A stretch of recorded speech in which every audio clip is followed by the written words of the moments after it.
So first off, what is Scientology?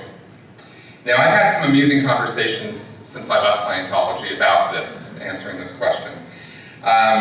Mostly with people who were never involved with it, never had anything to do with it, and rightfully so, they regard it with suspicion and with some, degree of mystery. And the conversation usually goes something like this.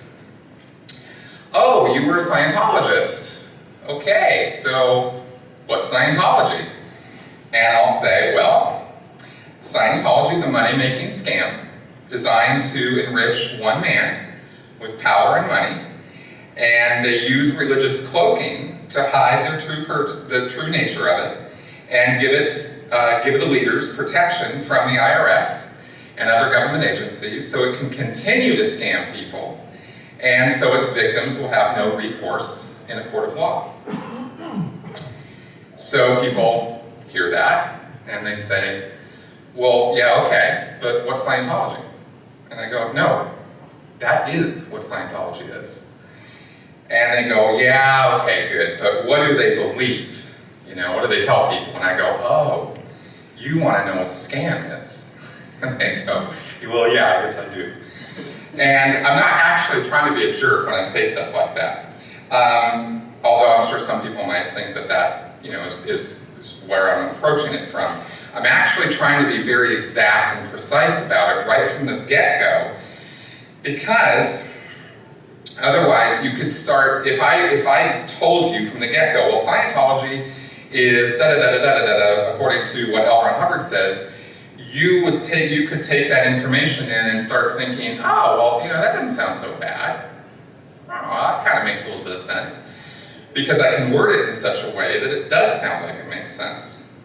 So I say from the get-go that it's a money-making scam, so we're very clear on that before anything else gets said about it. And I hope that makes sense. Because it doesn't deserve any degree of legitimacy. It's not a legitimate religious movement. It's not what it is. So, it's a con. And all the metaphysical garbage that they throw at you is not true, and doesn't work out to be true in the real world. Now, why do I say that with such certainty? Well, if the con was real, and if Hubbard's explanations of how life, the universe, and everything worked out, then there would be some kind of tangible result in the real world from using it.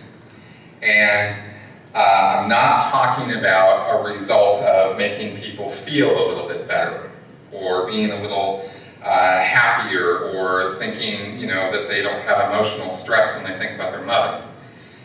That's actually an amazingly easy result to produce in a lot of people. There are a lot of techniques and a lot of methods in psychology and psychiatry that will produce the result of a person feeling a little bit better.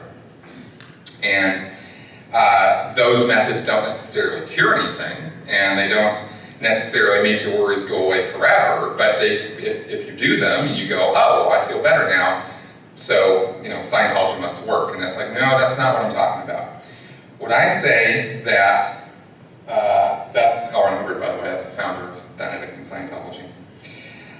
When I say that Scientology doesn't produce tangible results, I'm talking about producing the big gains and results that L. Ron Hubbard promised from the very first day he announced his discoveries back in 1950 with the publication of Dianetics, the Modern Science of Mental Health.